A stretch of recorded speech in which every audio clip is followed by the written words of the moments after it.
Ma'am இங்கே என்ன பண்ணிட்டு இருக்கீங்க? ஸோ நான் என்ன பண்ணுறேன், நம்ம ஸ்டூடெண்ட்டோட உட்காந்துட்டு இருக்கேன். அவங்களோட ஒர்க்கை பார்த்துட்டு ஹோம்ஒர்க்கே வந்து இந்த அளவுக்கு ஹார்ட் டச்சிங்காக போட்டிருக்காங்களே அப்படின்னு வந்து என்னென்ன ஸ்டிச் இதில் போட்டிருக்கீங்கன்னு கேட்டுட்டு இருக்கேன். ஸோ இவங்க தான் நம்மளோட ஆரி ஒர்க் ஸ்டூடெண்ட். நீங்கள் எங்கேருந்து வரீங்க? ஆக்சுவலி சேலம் பொண்ணுமாப்பேட்டை, சேலம் தான் இவங்க. ஸோ அவங்க வந்து சூப்பராக ஒரு ஹார்ட் வந்து போட்டிருக்காங்க.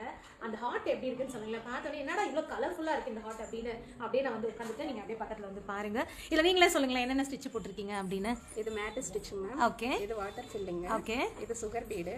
இது கட் பீடு. இது வந்து லோடு ஸ்டிச்சிங். ஓகே. அதுல சக்கரி அதெல்லாம் வச்சிருக்கீங்க. ஹார்ட்டுக்குள்ள அம்பெல்லாம் விட்டுருக்கீங்க. எப்படி இந்த ஹார்ட் போடணும்னு ஐடியா வந்துச்சு ஹோம்ஒர்க்ல?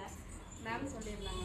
இந்த இது கொடுத்துருந்தாங்க, நல்லா போடுங்க கொடுத்துருந்தாங்க. நல்லா சூப்பரா போட்டிருக்கீங்க. அப்புறம் இந்த பக்கம் என்ன திடீர்னு எப்படி மேட் ஸ்டிச் போட்டு எடுத்துக்கிட்டேன். அதுக்கு அழகா வந்து மாசமா இருக்கிற மாதிரி சூப்பரா கிட்டத்தட்ட ஒரு நிறை மாத கர்ப்பிணி மாதிரி போட்டிருக்கீங்க. அழகா இருக்கு, தத்ரூபமா இருக்கு பாக்குறதுக்கு. அதோட ஜடை எனக்கு ரொம்ப பிடிச்சிருக்கு. இதுல என்ன ஸ்டிச் யூஸ் பண்ணிருக்கீங்க? இதுல சோட்டி ஸ்டிச்சிங். என்னன்னா ஹோம்ஒர்க் பொறுத்த வரைக்கும் சில பேருக்கு நம்ம கொஞ்சம் சிம்பிளா போட்டு முடிச்சிடலாமே, டைம் சீக்கிரம் சேவ் பண்ணலாம். பட் நீங்க ஒன்னொன்னுமே மெனக்கெட்டு அவங்க பெரிய பெரிய டிசைனா போட்டிருக்கீங்க. பேசிக்கா இன்ட்ரெஸ்ட் ரொம்பவோ இன்ட்ரெஸ்ட் இருக்கு. அதனால தான் தெரியுது உங்களோட இன்ட்ரெஸ்ட் பார்க்கும்போதே எனக்கு ரொம்ப பிடிச்சிருக்கு. சீக்கிரமா பிளவுஸ் ஸ்டார்ட் பண்ணுங்க. ஓகேவா? அது நீங்க வேற லெவல்ல போடுவீங்கன்னு நினைக்கிறேன். நாங்கெல்லாம் எதிர்பார்க்கிறோம். ஸோ எங்க ஸ்டூடெண்டோட இந்த ஹார்ட் உங்களுக்கு டச்சிங்கா இருந்துச்சா அப்படின்னு எனக்கு கமெண்ட்ல சொல்லுங்க. தேங்க்யூ.